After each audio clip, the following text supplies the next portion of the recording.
ඉකෝමත් එක කාලෙක ලස්සන කොළපාට කැලෑවක වඳුරු පැටවු දෙන්නෙක් හිටියා.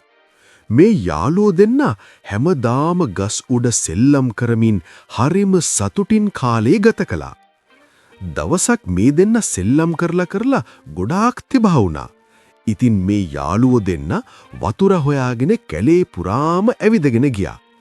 අන්තිමේදී හරිම ලස්සන නිල් පාට විලක් දකින්න ලැබුණා.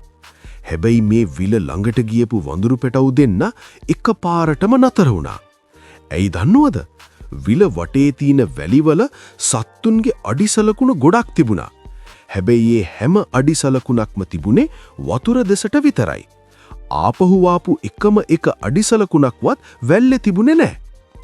වඳුරු පැටවු දෙන්න වතුර දිහා හොඳින් බලනකොට දැක්කා වතුර යට දරුණු මාළු රෑනක් ඉන්නවා.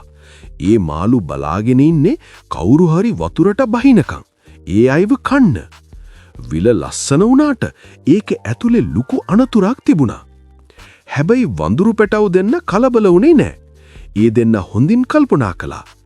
පාරායිනේ තිබුණු උණ බට ගස් දෙකකින් දිග බට දෙකක් කඩාගත්ත වඳුරු පැටවු දෙන්න ඒ බට ඇතුලේ තිබුණු ගැට අයින් කරලා ලොකු නල දෙකක් වගේ හදාගත්තා. ඊට පස්සේ ආරක්ෂිතව ගලක් උඩ ඉඳගෙන අර බට ආධාරයෙන් විලේ වතුර බීලා Tamanගේ තිබහ නිවාගත්තා.